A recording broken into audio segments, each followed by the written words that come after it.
If an unpopular influencer makes an unpopular opinion, is there anybody there to listen?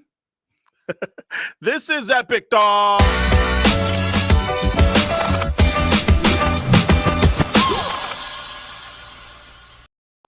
Brakaka. What up? That's what I get for not forgetting my little buzzer at home. So, brakaka. Welcome to another episode of Epic Thoughts. I am your host, CEO of Heritage Park Productions, Roman, in the flesh, digitally. And I'm giving a shout out to all my unpopular influencers because I'm also one of them. Yo, man, do your work, get popular, whatever you gotta do. Just don't buy the viewers, bro. Don't buy the followers. That's wanky, bro. That's wanky. Boom, boom, boom. Anyways, I'm on one today, as you can tell. Carla is not here with me today. I gotta go on this one on my own, and it's been a minute. I gotta get out here and vent a little bit to y'all because there's some things going on in the world today that's really bothering me, and I really feel like I need to take a shot at this. So if you're watching me right now on Facebook and YouTube, what up? Nice for y'all to join in. If you're watching us on HPTV, thank you for joining in on watching us live. Anyways, I keep saying us like there's somebody in the room with me, but no, nobody's in the room. I'm in by myself. But yo, what up to everybody out there? It's been a weird kind of summer, right? Summer's been weird, man. And we talk about stuff that's happening, current events and things like that. So I want to talk about this one thing. It's been kind of getting on my heart. Really want to say something about it. So I'm going to say something about it today. I haven't really mentioned this man's name. I haven't really heard it in a lot of Christian culture conversations, but I'm really not into anything yet lately. Like, to be honest with you, I haven't done my work and I haven't done my social media. I haven't been killing it on the IG like I'm supposed to be. I haven't been doing a lot of stuff. We've just been doing a lot of planning and a lot of production concepts has been going on. I've had to take on other projects that been pretty intense. So it's been a lot going on over here at Heritage Park. And so the last couple of months have been just really intense, but I feel like this is something that's been on my heart for a while now, and then something else happened this last week that I feel like, okay, yeah, let me just share this, and I'm gonna get out the way. Trying not to be too long with you today, but I also don't want to be too long before I make another show. So hopefully we can get some consistency going here. Yeah, and hold me accountable, bro. If you really like the show, if you really like Epic Thoughts, you really like Heritage Park, and you're like, yo, you guys not releasing content fast enough, yo, get in me, bro. Like, send me a DM, something, light a fire, just kind of open up the world a little bit because we got so much stuff going on right now, and then we're not doing our part to make sure that we're staying on top of things. But let me just get into it. There's a gentleman, if you don't know, in the world of self-help, I guess you can call it, self-help or encouragement or motivational speakers. There's a own little community. There's actually a pretty large community. There's all kind of different influencers. Since we're talking about influencers, I made the joke about influencers. There's these new age influencers, people who trying to help other people. And we have names like associated, like Gary V, Tony Robbins is one that's been around for a long time. Dean Graziano, Robert Kiyosaki. It all depends on what you're looking for, but like some of them are money experts, some of them are relationship experts, some of them are real estate, like Uncle G, Grant Cardone. Now, I do apply to a lot of theories of pretty much all those. I take pieces of each one of them, but I do listen to a lot of Gary V content. I do listen to a lot of Dean Graziano and Tony and even Grant. I even I even get the text messages from Uncle G and Grant, Gary V. But there's this one that gave me cause to pause. Right from jump, I was like, nah, son, miss me a little bit. And it's from a gentleman by the name of Andrew Tate. Okay, if you're not familiar with Andrew Tate, even if you try to Google him now, the information you're going to get about him is going to be kind of misconstrued. It's going to be all over the place because you're going to get different scenarios, different ideas, because he is an enigma. In my opinion, he's an enigma. He represents so many different ideas and ideologies, and he can be taken out of context for so much. And I wanted to show some video, but I couldn't find it because social media has been removing it like crazy, right? This gentleman has been banned, and I've never seen this kind of a ban before, but he's been banned from pretty much all platforms. TikTok, Instagram, YouTube. Facebook was like the last one to be like, no, we're banning his videos. Um, all because of a lot of stuff that had gone down. A lot of things he had said that could be taken out of context as misogynistic. There's even a video that came out in 2016. If I don't if I recall correctly, a video was even out in 2016 of him taking a belt and hitting a woman with it. But that's neither here nor there. It has nothing to do with what I'm talking about today. Some of the things that irritated me about this guy was he was just like he was a fast talker. I watched a lot of his videos, and Andrew Tate was just kind of like he talked about some things that just didn't connect real quick, you know. And for someone who's like doesn't have really strong self-confidence, and Andrew Tate would be appealing to you, right? Because he from the outward exterior, he looked like he had it all together. You know, he's a very attractive man. At least I don't know what women really find attractive in a man, but to me, Andrew Tate took care of himself. He dressed himself up very nice. He was very fit. He was very strong. I believe that he was even a boxer or a fighter at one point in his career. He made a lot of money. He made good choices with his money, and he had a lot of accolades that he was able to purchase with his money. Like he had the Bugatti and the nice house, and it was like all these women wanted to be with him. There's even a video of him doing a podcast with a bunch of different women, and one woman hit on him in the middle of the podcast, and all these different things. But when you hear him talking, and like you gotta pick out things when he talks. You know, have you ever had those people that just they talk real fast and it's almost like you want to agree with them, but then you're like, there's something just not really flowing the way you're saying it. Like you're saying something and it's not really flowing correctly. And I was hearing him say stuff, and I was like, yeah, but and you had to kind of process it for a little bit.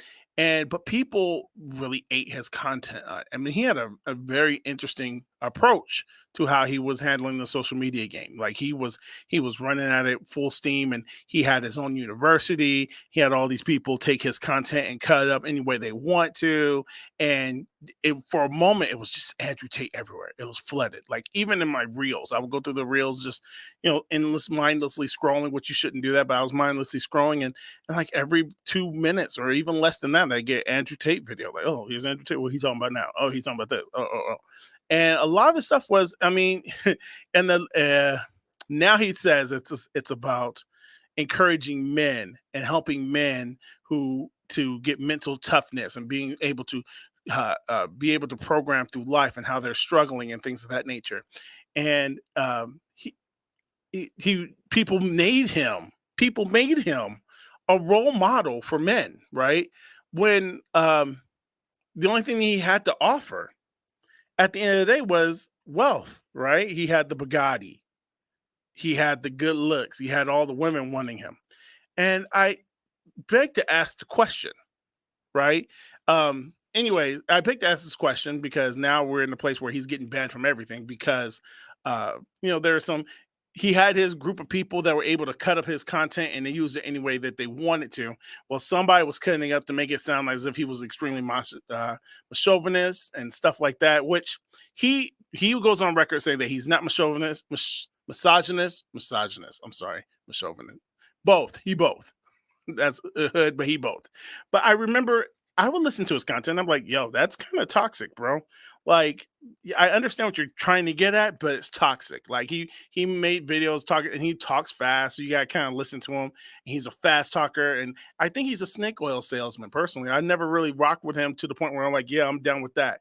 But I didn't like his content too much. I felt like he was very one sided in a way. He there's a difference. Listen, there's a difference between confident and narcissistic. There's a very thin line between being confident and being a narcissist, and I think Andrew Tate wasn't even close to that line. He was a narcissist. He's a narcissist. Like and I'm not afraid of the man. I don't know him, but his appearance online, he's more of a narcissist than anything else. I don't think he should be somebody that should be giving men any kind of pointers on how to be a man. And what does that mean, anyways? When we start talking about, well, I just help people learn how to be a man. What does that mean, be a man? Like, what do you mean when you hear people say, you know, be a man? Like my dad used to tell people, be a man, be a man. Like, what does that mean? What is it that a man has to do to be a qualified as a quote unquote man? And this is not a conversation about gender identity. I'm talking about in the straight strong concept of being a man. What are you trying to get at? Because let me tell you, according to him, being a man and people find him like a very strong role model for men. And the reason they found him a very strong role model for men because of his presence. But what does he brought to the presence? He didn't bring anything that I considered qualities of a quote unquote man. He was saying, he's bringing the qualities. He's driving a brand new Bugatti. He's got all the girls. He's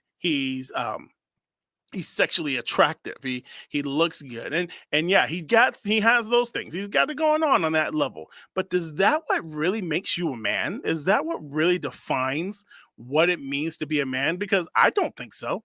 And I think if you honestly are a man who looks at those things and go, yeah, that's what it takes to be a man, having the Bugatti and having, there's another individual on social media, Dan Braziano.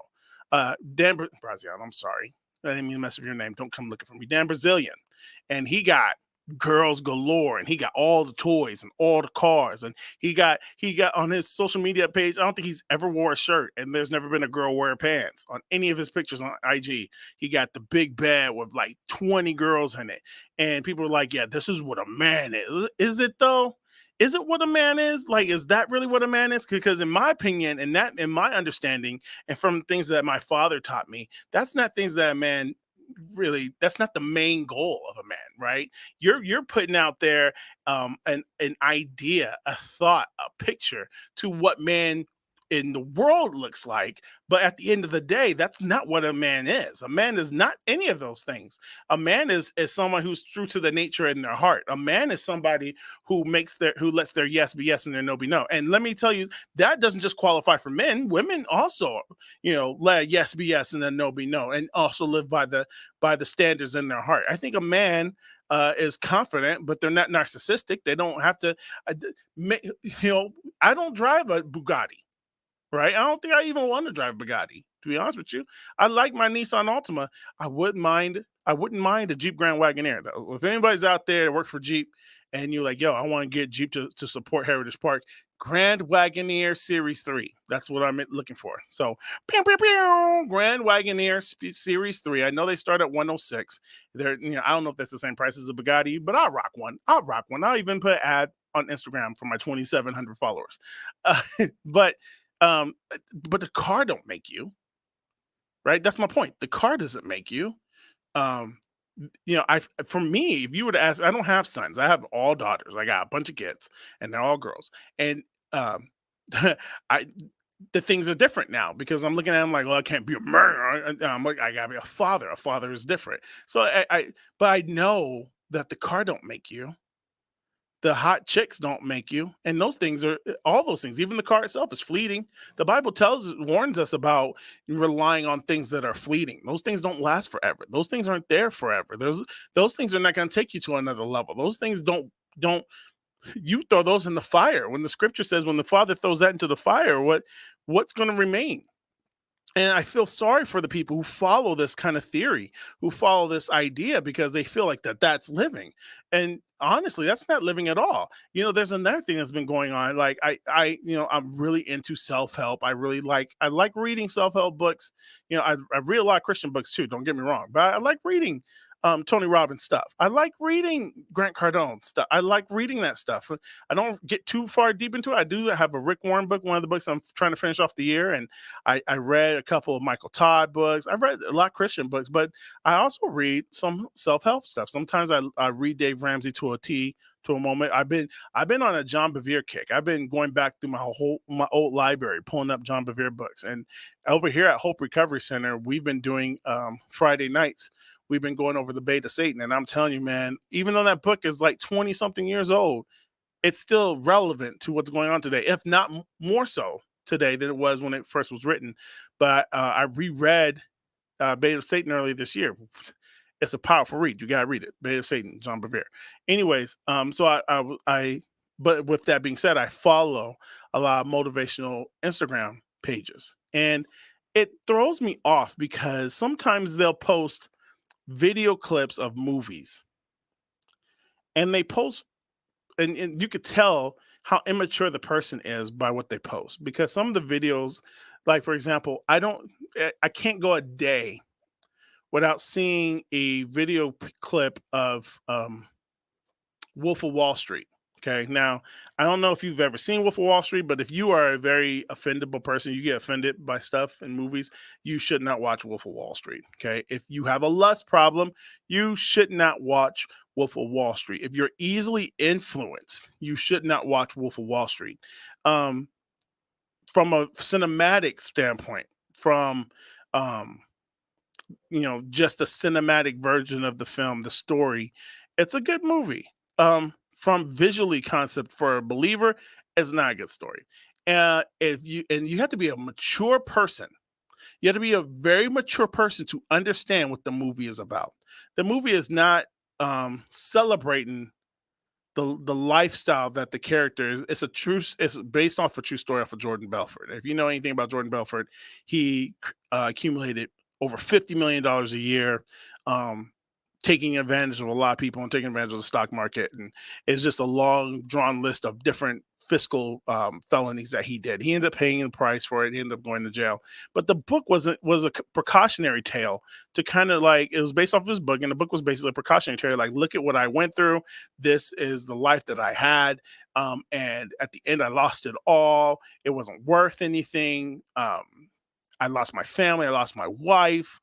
I lost my youth. I had to pay back millions of dollars. I can't practice. I can't practice in the realm of stocks and like I used to. I can't make money that way. I got to figure out other avenues. It was just a hard life, and that's what Scorsese was trying to show in the film. But with that, it was just done so well that it almost glamorized how many women he had sex with and how much drugs he was doing. And he was trying to, and I think that the story was trying to show the woes of what he did. But the motivational videos on Instagram, they highlight scenes from that movie as if to motivate me to be an entrepreneur. Like, no, I'm not trying to be off of, I'm not trying to be on Percocet. I'm not trying to be on cocaine. I'm not sniffing cocaine. That's not a goal. And so it's funny what the world thinks is successful, especially people who don't have anything. We look up to people like the Andrew Tates and the thematic version of Jordan Belfort, because I know Jordan Belfort doesn't. He's interesting how he kind of shares information, so I'm not really a vibe with him like that. But it's interesting how people in the world look at those people and they look up to them and they go, "Yeah, this is what." This is the life I want. Is that really the life you want, man? Like when the roosters come to when the roosters come home, when the chickens come home to roost. That's the word. When the chickens come home to roost, man, and you gotta pay the price on that crap. You gotta pay the price on those things. Are you willing to pay that price? And I'm not talking about a fiscal financial thing. I'm talking about with your soul. The scripture talks about what good is it if you gain the whole world and then lose your soul, right? And it's funny how they've given off these false images of this is what it looks like to be a man. And and people who don't have confidence, who don't have God, who don't have an understanding of what it is that they bring to the table, they gravitate to that and they make these people heroes, and they're not heroes. Andrew Tate makes himself, and he made his final video that I guess they allowed to play for a couple of days, and in it he talked about himself a lot, like, I'm the most Googled individual of ever, and I am this and I am that, and people have all, he's got this followers, but he doesn't bring you anything except except sitting there and wishing, I wish I could have that. Let me tell you something, bro. It's fleeting. It gives you nothing. There's no joy. There's no peace. Right? Following that into that lifestyle will never give you the sanctity. Being a man is so much more than that. We don't really talk about you know being fathers and being husbands. Our society doesn't want to talk about the beauty of being a man, being a husband and a father and a leader in their community and a leader on their job and a leader in their home. uh, someone who takes responsibility for their actions. When they make a mistake, they say sorry. They pay repentance when they need to be. They protect their hearts and they protect the hearts of the people around them. Doesn't matter who they are. They always are. They're protective of people of the community that he's involved in. He's a protector of his spouse. He's a protector of his kids. And Andrew Tate brings that up to a certain extent, but he's talking to the point as if he Batman and somebody coming to kill his girl. No, you're not a superhero, bro. Like at the same time, there's groups of men. Like there are men that I call friends. Some I call brothers. That when things get really, really tough, I'm gonna call them and I'm gonna talk to them because we also have this world of the stipulation that men don't talk about their feelings, men don't talk about their emotions. I hate that. Like yeah, I don't talk about my emotions with a lot of people because I don't trust a lot of people. That may be an issue that I gotta worry about. Maybe that's something I have to deal with, and that's okay. But at the end of the day, man, we are in control of everything that goes on, and anything we can't control, we need to take understanding that we can control it. Whatever I can't control, and I let God deal with it. I think that's one of the very key elements of being a man. Is like, yo, if something's going to have to change in my life, like if I want something to change, I'm gonna have to do the things to make it change. And this is the same for women too. I don't. This is not gender bias. This is not like um this is not only men can think like this. Women, you have the same responsibilities. Men, we do feel a little bit more pressure. I do feel that we do feel a little bit more pressure because there's responsibilities given and there's responsibilities expected, right? There's responsibilities expected by us as men to carry out things.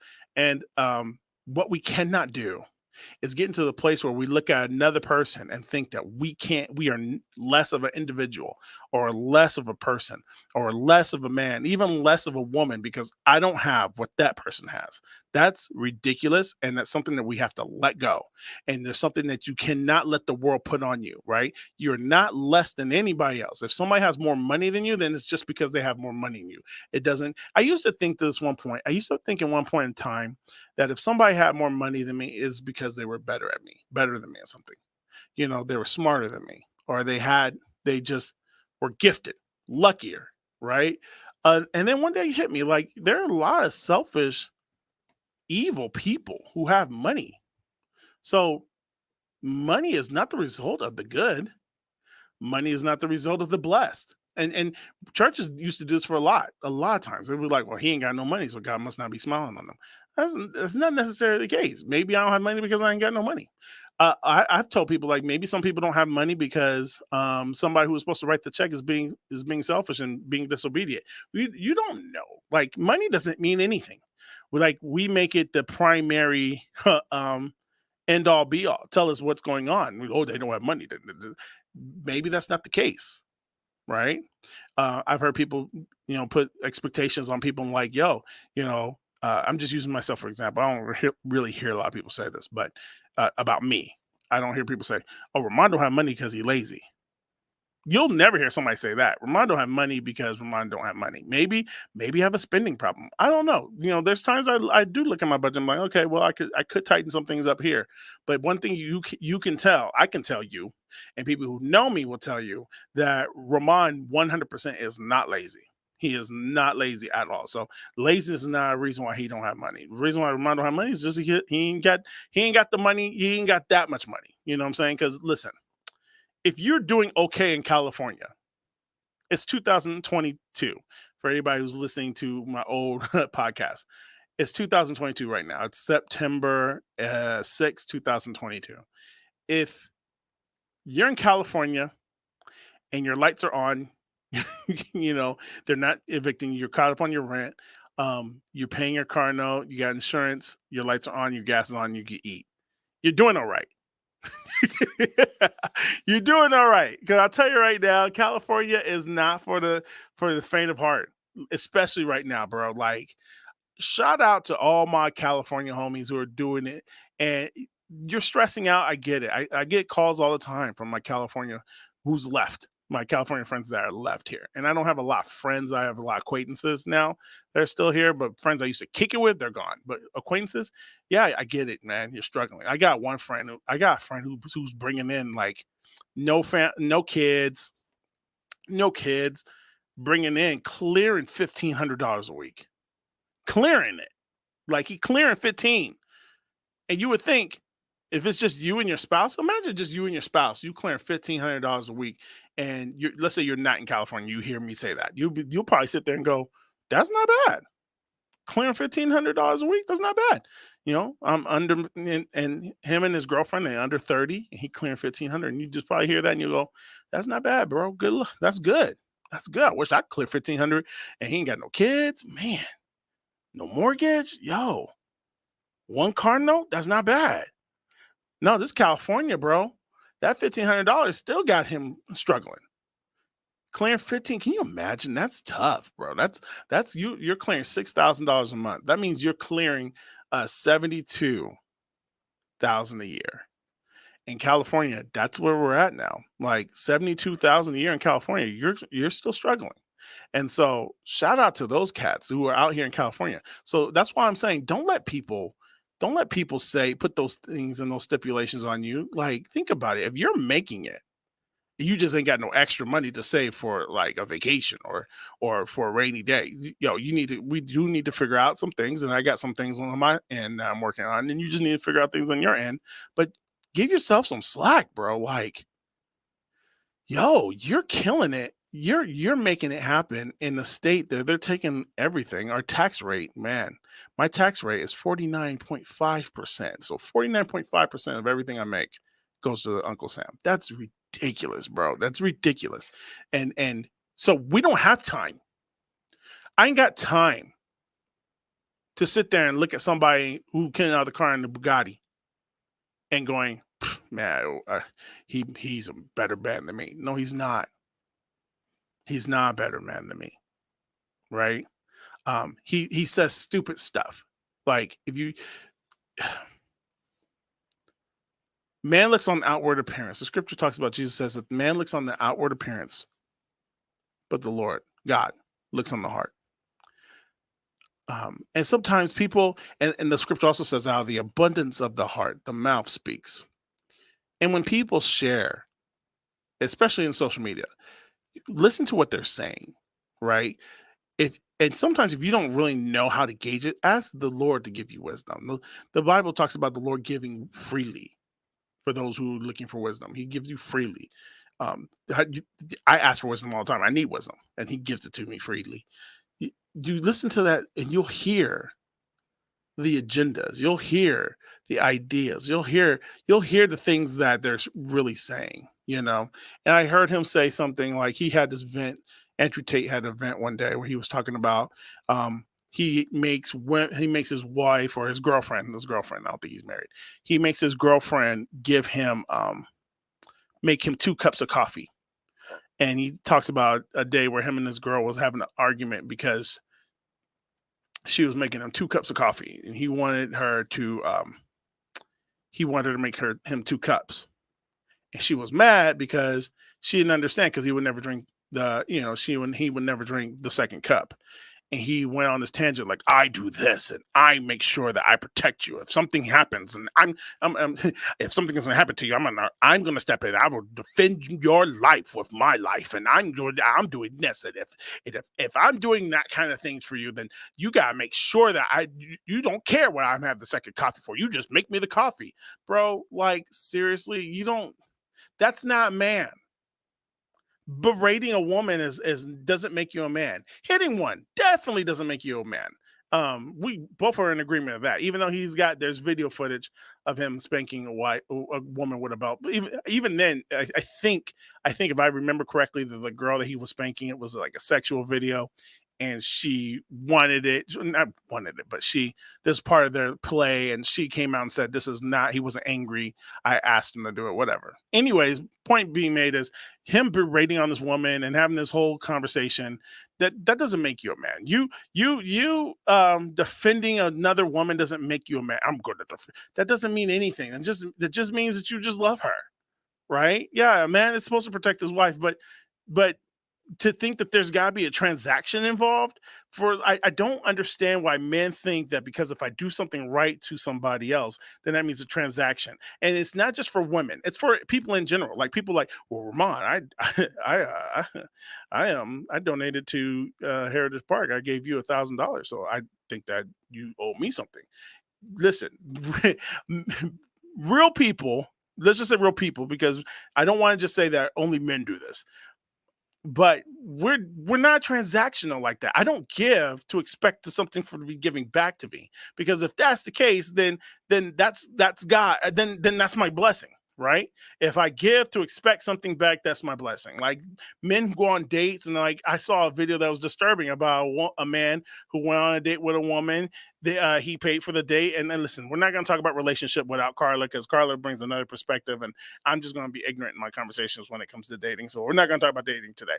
But they went on a date. She ghosted him. She ghosted him for the second date. So after the first date, she was gone. He sends her a bill, an invoice for her part of the date, and the price was like $40. And then he said, if you don't pay this $40 or I don't hear from you, then I'm going to report you to a collection office. Legit, bro, legit. He was going to report this woman to collections if she don't pay her part of the bill, because she ghosted him. Like he was expecting something else and she wasn't able to get it. She wasn't able to give it. And like I think that's kind of just goofy, right? Men, like what the heck are you doing? Like this shows how much confidence you don't have. And you know what? I can hear a lot of my Christian brothers and sisters and ministers say this right now while you're watching this. You'll probably or listening to this. You're probably saying the statement. You know why that is, right, Rob? You know why it is, and I know why it is. We don't have fathers, right? God bless my father. My father passed 2 years ago. I think last week was the anniversary of his second year of his parting. But we don't have fathers, man. We don't have dads. Like we don't have guys who walk through us and say, "Yo, man, that ain't cool, bro. If she don't like you, don't call her again. Move on." Right? Hey, you know what? You know why you paid for the dinner? Because it's the nice thing to do. You wanted to be respect. You wanted to treat her out. You wanted to take her out. You wanted to treat her. She doesn't owe you nothing. If you pay for dinner, then pay for dinner and let that be it. Let that be it. You're a gentleman. You pay for dinner, and you if especially if the dude asks her out. Like I'm a big person. I'm not old fashioned, but I'm like, yo, if I ask a girl out and I expect her to pay for it, then that's not a date. That's not a date. If I'm asking a woman out, um, and I want it to be a date, and I want to put my best foot forward, then guess who gonna pay? Me.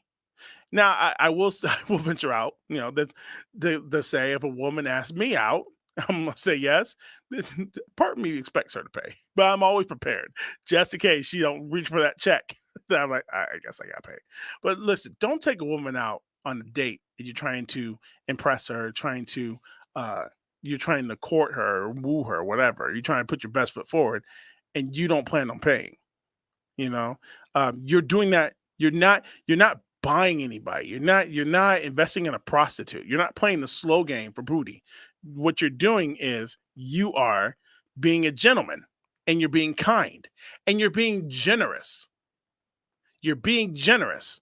That's it. She doesn't owe you anything. If you don't have a dad and you're in the dating game, take this advice right now. You're not paying for anything. This is not a down payment for nothing. You're just being generous because you're a good guy and you like her and you're trying to put your best foot forward. That's the only reason you're paying for this meal. Okay? And let it be that. Don't put pressure on him like, well, I paid, so you should kiss. You should give me a kiss, or you put out. No, but I paid for 4 dates. I don't understand why she don't kiss me, because maybe she don't want to kiss you. Maybe she's trying to figure out what kind of person you are. Maybe she's trying to see if you have interior motives, which clearly, if you're looking for something after the third, fourth, fifth date, any date for that matter, you got interior motives. If you don't want to show that and you genuinely like somebody, just take the person out. Just take them out. Leave it at that. Right? You don't have to do anything else. You don't have to do all that other stuff. Come on now. Um, so we just have to change. I think there is a level of toxic masculinity going around in the world today. And it comes from these idiotic ideas that we have about manhood. And as long as I feel like as long as good men stay silent, this toxicity continues to grow. And we no longer can be like, well, I take care of mines. Because there's so many men out there who don't have fathers. There's so many men out there who look up to other men, but those men aren't confident. I think to be a man, you have to be confident, not narcissistic, okay? Not neurotic, but confident, right? I'm confident in who God created me to be. I'm confident in what I bring to the table. I'm confident of the intelligence that God has given me. I'm confident that God's going to do a great work through me. I'm confident that I can do this and I can't do nothing else. You know what I'm saying? Like, and I'm not ashamed. I'm not ashamed that, I can't slam dunk a basketball. I'm not ashamed of that. That wasn't my skill set. I'm not ashamed that I can't play sports like I want to play. I'm not ashamed by that, you know? Um, I'm confident who I am and I love who God created. I love the person that I became because I couldn't be anybody else. I'm not good at that. But as long as we can't, and men, listen, we can't stand to the side and let society just dictate to the young men. And don't matter. It don't matter what race. It doesn't. We can't just stand to the side and let society dictate to these young men what it takes to be a man because they're getting it wrong. They're getting it wrong. They sit here thinking that Bugatti makes them a man. That having 7, 8 women make you a man. That don't make you a man. Because you had sex with all these women and now you got to deal with maybe possibly having herpes? That don't make you a man. That makes you dumb. Like, oh, I make money. Some of it's off the books. That's shoot. There's a lot of good men who are fathers, husbands, taxpayers who pay their taxes, who don't have the company, who don't have the government coming to seize them, making deals that are legit, don't have to worry about getting pulled over with something in their trunk. There's a lot of men out there, but the problem is we're staying silent. We shouldn't stay silent. We should teach young men how to be a man, right? There are some elements that I wish that young boys knew that I'm floored they don't know. I'm floored they don't know how to change a tire in their car. So they got a Bugatti, but they ain't got triple A. And the Bugatti get a flat tire, they stuck. Like, how am I supposed to change my tire? How you not know how to change your tire? You know, or jump a car. There's dudes out there who don't know how to jump a car. You want to get a Bugatti, you don't know how to jump it. You don't know how to change the oil. Like, thank God for my dad. Like, my dad was hard. He was tough. Like, he was a great dad. He was tough, right? But he was fair. He was fair, but he was tough. And he showed me how to change. He showed me how to save money at my adult age because, well, I don't now because he showed me how I can change the oil if I want to, but I don't. I pay for someone else to do it. He showed me how to change my brakes, but I pay for it because I don't want to. He showed me how to change a tire if it gets flat, but I pay AAA because I don't want to. He showed me how to do all those things, those minor details that you could repair your car. He showed me how to talk to the car with a diagnostic system. So I know what to look for. So I know how um I know what I should be charged for when I go get my car fixed. So he showed me how the computer talks to the car and where to plug in your diagnostic system, what the codes mean, and how to look up the codes. And he showed me that. I remember him showing me how to read a map. I remember him showing me how to parallel park. He was so funny. He was showing me how to parallel park. We had this truck that I had in the early ages of my life. In like 17, 18, I had an S15, a GMC S15 with a midnight blue with a sparkly tint. It was beautiful truck, beautiful truck. Perfect for 95, man. I was killing the game, bro. Wow, killing the game. Anyways, I have my truck and we had white wall tires on all 4 tires. And he would always kill me. He'd be killing me like, yo, man. Because I'm kid, so I'm rubbing the curb, and he'd be like, "Don't kill your white walls, bro. You're killing your white walls." And he'd get in there with every Saturday morning. He would get a bucket of water and be like, "Let's go scrub down white walls, man. You need white walls to stay white." And he put one day, I remember he did this for a couple of times. He put cones in the middle, in front, and behind the truck, and he would pull the truck out. He got the truck, and he was like, "All right, get in there and parallel park." And I remember we spent hours parallel parking.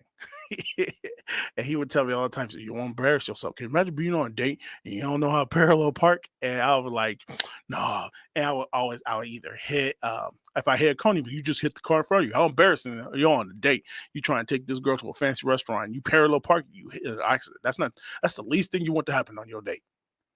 Or your car sitting out, or somebody had to come and help you, or you gotta do. He says 3 points, bro. 1, 2, 3. Don't get in there and do 5. You messed up. Don't get in there and do 7. So to this day, when I see a spot, I look in it, and I do it just like my dad look. I look at it and like, yep, my car can fit in there. Pull up, back up, turn, straight forward, and I'm in the cut, man. Just like my dad taught me. Yo, we need more fathers, bro. Like, yeah, there's things that my dad didn't do right. That doesn't mean he was a bad person. He just was figuring out like me, right? You don't have to be perfect to be a big brother, to be a father, to to be someone's mentor, right? Just think, if they don't have you, if they don't have you who's holding down a job for 25 years, or who's built a company from the ground up without cutting corners. Because these cats are cutting corners. Like, they need you. They need you. The church, which this is a good, transition issue. The church needs men.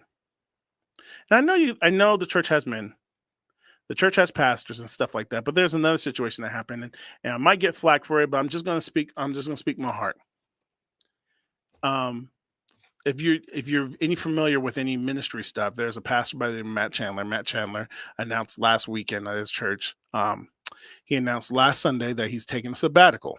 Um, there was a situation that happened involving another member of his church, and he made conversation about it, and he said that there was no sin that took place. He didn't do nothing sexual happened, but there was conversation that wasn't appealing for him as a pastor. And so he went to the board, and the board felt like he needed to take some time off. So he's on a sabbatical. So I don't know I can't remember how long it is, but I do believe it's a substantial amount of time that he's taking a sabbatical. And he was crying and he was sharing it, and people were giving him a lot of love and support. And his church is really kind of support him. And so that, on that point, I think is really great. But then when I wanted to know more about this story um, because I just wanted to know, like, why are you taking a sabbatical if it wasn't sinful? Like, I understand that ministers, we're judged on a higher plane. We are judged on a higher plane. And I get that. And so finally, and I knew that eventually, because in this day and age, information is going to get out. In this day and age, people are going to share what they feel. Um, Text messages will be exposed, because there was just some things that just weren't making sense. One of the things was that his wife was very aware of the conversation that he was having. He was texting a woman that wasn't his wife, and some of the text conversations wasn't up to the standard of what a pastor should be texting.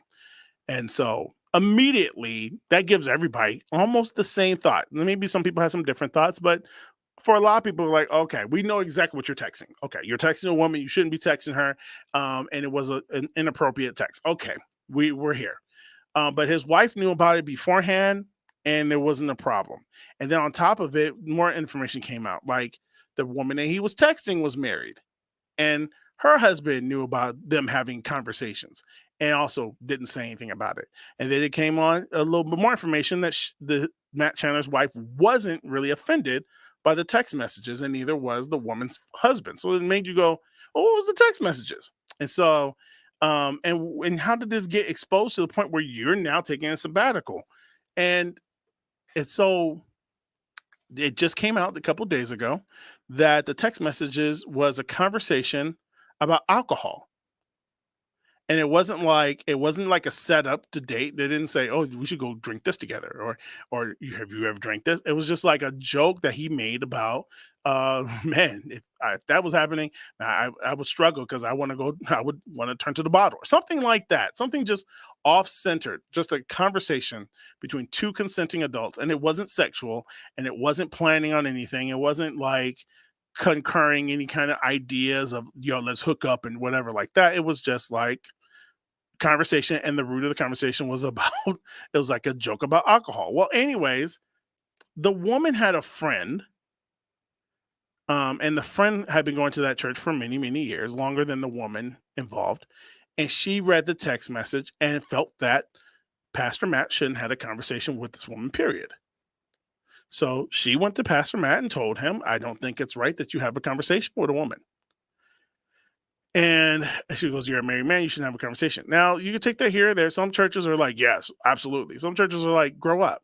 I'm of the mind of grow up, right? He does need to take responsibility for a lot of things, and I do believe that if a conversation goes sideways, especially if his wife is involved, if his wife's involved with the conversation. I mean, normally that's normally a rule. I think it's a rule that I'd have. Like, yo, I always let people know. Like, I'm gonna let her know if whatever. So anyways, he took this information. He did what I felt was the right thing to do. He went to the board and said, "Listen, this is the situation that's going on. This is what was said. Here's the text messages. This is what this woman's friend says to me." Now, again, this woman has no business. She's like, mind your business. That's what my part. My part is mind your own business. And so the board thought together, like, you know what, we need to have a response. Now, it may be in lieu of all the other stuff that we see that pastors are falling, like the Carl Lentzes and all these other different, like the microscope on pastors is very strong. So this could be because the microscope is on pastors right now and the lens is on us. I do feel, though, this is me personally. I personally feel that that was a weak move to just say, okay, well, you know what? We're gonna make him have a sabbatical because it's not how we work as a church. Like the woman who he was texting, he apologized, made this apology to him. She came out and she went on social media and says there is no reason in the world this man should apologize to me or my family because there was no line was crossed. You didn't do anything wrong. I didn't feel like insulted, offended, or anything of that matter. I thought it was a hilarious context that you just sent the text. That's all it was. My friend blew it out of proportion. Now, going back to my conversation about men, and I don't want it to sound I don't want it to sound machismo, right? Or masculinity as toxicity. But bro, you're the pastor. You, there, like I said this on an Epic Thoughts. I think I said on the most recent one. I said ministry is the only thing that people can be going to and not on a leadership level and feel like they know what the leader should do at all times. Right? I never go to the doctor and tell the doctor, you should check my pulse with this kind of equipment stuff, that one.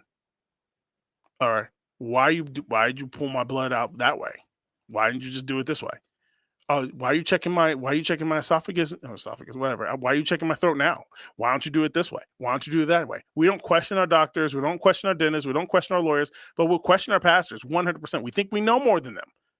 Chill out, bro. Like that was the one time where, I feel like sometimes I sit in church and I go, like, oh, that's soft, bro. Come on, man. Like, grow some. And not to disrespect the woman involved in it or disrespect the woman that I confronted, because I think it doesn't have to be the woman. I've seen pastors like kind of falter when people step up to them.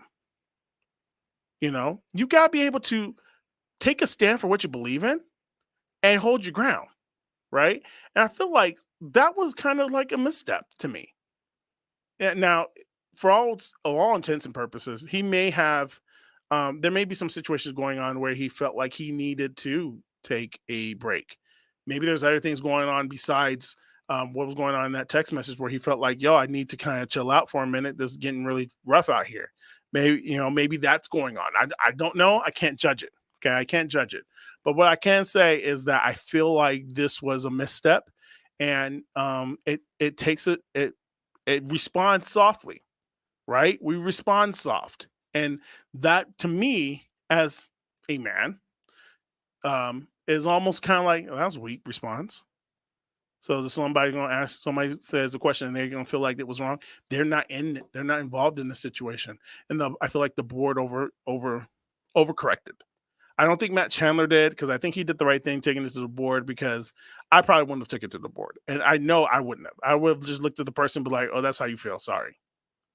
Deuces. I I don't feel bad about hurting somebody's feelings. Like I don't feel bad about it. Unless it was wrong. If it was wrong, I feel bad. But there's a lot of times where you being assertive and you being confident and you deciding what you want out of life is going to offend people. That's period. Like, offense is not your problem. It's seriously, if somebody is holding offense, if you're holding an offense, then you got a problem, bro. You got a problem. Like, I can apologize to an extent, like, yo, I'm sorry you feel that way. But holding on to offense is that person's issue. It's not mine. So if someone said, yo, woman, and sorry, I mean woman, I mean that in the most respectful way because we don't know the person's name. So, yo, Julia, I'm sorry that you feel this way, but this is not really your conversation. So if Tori or whoever is offended, then yeah, then me and Tori need to have a conversation with our spouses and the board. But I didn't text you because you think it's offended for a man to text you. So that's why I won't text you. Oh, well, I'm offended by that. Well, you know what? You're gonna have to be offended. Or you're gonna have to get over it because that's not how we're supposed to function as believers, right? That's not how we function as believers. Like, people are afraid to take stands for what they believe in because they if I take a stance, people are gonna get offended and I'm gonna hurt somebody's feelings. Okay, well, sorry, you're gonna have to hurt somebody's feelings. That sucks. I'm sorry you feel like you're gonna offend somebody, but what are we supposed to do in the long term? What are we supposed to do? You gotta, God may call you to do some great things, and God may call you to do some great things, and you have to take a step, and you're going to have to do you, boo. And maybe doing you is going to rub people the wrong way. Who's this? Anisha. These days, people are offended over everything, Anisha. They're offended over everything. Like, you can't be smart anymore. Like, people are offended because you're smart. And yes, there is a packing order when it comes to intelligence. There are people who are genuinely smarter than others. There are people who are genuinely smarter than me, and that's okay. That's okay. There are people who I'm smarter than, and guess what? That's okay too. Um, and the wonderful thing about that is, like, I don't have to stay in that packing order. I can learn. I can read a book to get smarter. I can pick up a skill to be more valuable in the workforce. I can do things to become better instead of just sitting there and be like, well, who they think they are, think they're better than me. They're not better than me. They're just in this packing order. That's just everyone. We're not created equal. I think we're in the world where we're all want to be created equal, and in godly sense, all men are created equal. Okay, fine. Um, in my world, that doesn't make a lot of sense that we're all created equal because that means I could dunk like LeBron. I can't dunk like LeBron. Why? Even at you strip away mega talent. Just LeBron got mega talent before he even trained to be a basketball player. I guarantee you that boy could dunk because he's got the build for it. He's got the frame for it. Like, I would have to work 10 times harder to still get beat by him. Why? Because we're not created equal, right? We each are human beings with blood, and for that there should be a genuine consistency of how we treat each other. But to say that we're created equal, no, people got talents. There's people who got talents. There are people who are smarter. There are people who are more talented. There's people who got more skill sets, and and and that doesn't mean that you're a bad person because you don't have the same amount of skill set. You could go to get better, and you can be confident in who you are if you grow in different things that matter to you, right? If you get better in certain things that matter to you and stop looking at social media and comparing yourself to everyone else, yo, you'll be fine. Somebody, bro, okay, I'm gonna go there. I'm be completely honest, because this is my podcast. I have had a problem, and I didn't want to share this, but I feel like I need to. I've had a problem with my weight. Okay, I'm on a program where I help people lose weight, but at the same time, I'm supposed to be losing too. And there's times where I'm doing really well in the program, and there's times I'm doing really bad. And so we took all the numbers, right? Because I would lose 20, then I gained it back. Then I lose 30, and I gained it back. Then I lose 50, gain it back. So we went through the years that I've been on this program, and I should be off. I should be off. Let's just be honest. I should be off. So we took the years of all the times I lost. We didn't add the times because I always add what I got back on, right? So my coach was like, let's just add what you've lost, forget what you've added back on. Let's just take the number of what you've lost. And so we took the number of what I lost and we added it all together. And it came out that I've lost over 200 pounds. I've lost over 200 pounds on this program. That's nuts. And it opens up my eyes like, yo, 200 pounds, that's a lot. But nope, nope, don't take the but. You've lost 200 pounds. You know how to lose 200 pounds and you've done it effectively. I've lost 200 pounds effectively.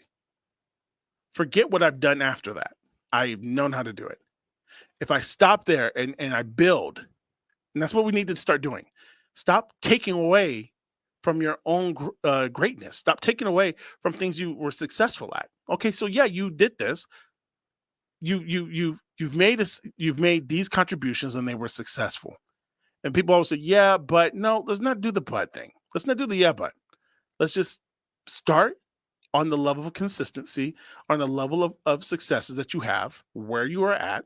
Let's take it from there and say, okay, well, you've done this. You can do it again. Let's add to it now.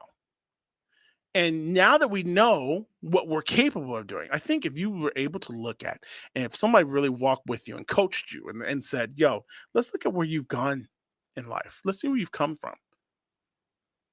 You'll stop beating yourself up.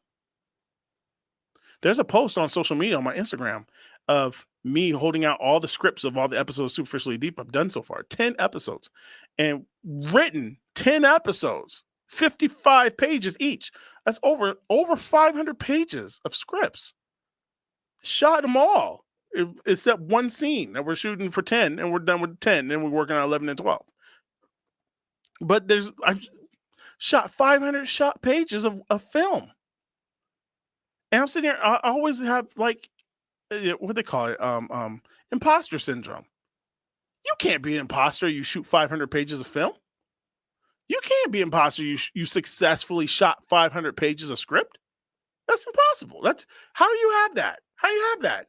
You know what it is? It gets to the point where we think we're confident, but we're really narcissistic because when we step back and look, we think we're still a failure because we're looking at it from somebody else's eyes. But if you look at it from the eyes of somebody who loves you, which should be you, you'll say, "Wow, bro, you've lost this much weight. Forget what you've gained back. You know the tool. You have the tool. You know the secret, right? Bro, you shot 500 pages of film. Yeah, but it's just not what I wanted to be. No, no, bro, you shot it. Bro, have you really released 20 records? Yeah, not a lot of people. I only get like a couple $100 a month. No, no, no, bro. But listen, you shot 20, you've recorded 20 records, bro. 3 of them ain't yours. And you're collecting residuals? It's not a lot. It's like $20, $30 a month. But still, sometimes we have to stop and look at where we've come from um, to give us perspective of who the kind of person we are. Because we think of ourselves so less than we ought to. And there's a song from the Prince of Egypt soundtrack. Um, Mariah Carey and Whitney Houston sings this beautiful song. I think if you're familiar with that movie at all, it was like in the 90s, Prince of Egypt. Um, and it's the one, there can be miracles if you believe, that song. There's a line where they say, and it's such a great line, where Whitney Houston says, "We were moving mountains long before we knew we could." That's deep. We were moving mountains long before we knew we could. Let that sit in your heart today. If you didn't take anything away from my rant for an hour, at least take away the fact that you were moving mountains long before you knew you could. All right. Um, Heritage Park, PROD is the website. Check it out, man. We got some good merch on there. We got some crazy stuff happening. If you're in the IE, we have an event coming November 11th out here in Corona, California, to help.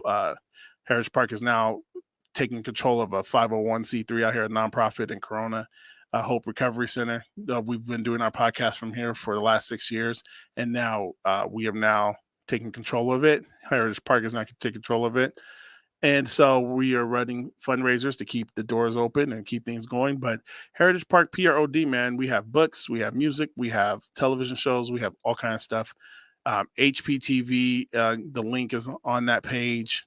or you can just go to your search bar on your Roku or your Amazon Fire, search HPTV, or you can even search it up on your iPhone or Android. There's even an app for that. We even have apps available on your phone. So you can watch HP Heritage Park content and a couple other stuff that we've got movies for whenever you want to, using the app. So it's really awesome. And you can also listen to HP Radio through the app and through the website. So we're cleaning it up. It looks real nice and it's coming together really cool. And we're working on Superficially Deep. We're actually casting a new show in the next couple of weeks, so it's going to be exciting. But thank you guys for joining us today on Epic Thoughts. My name is Roman. Thanks for following us on YouTube, hitting that like button and subscribe. Mess up that algorithm so you can get more of our stuff, man. We got content. We just need to get to the world so the world can hear it, man. They just need good news. And a lot of people are not giving them good news. We just want to give good news. So that's what Heritage Park is all about, man. So God bless you guys. Have a good week. Have a great Tuesday. Stay dry, stay cool, stay blessed. All right. God bless. We're out.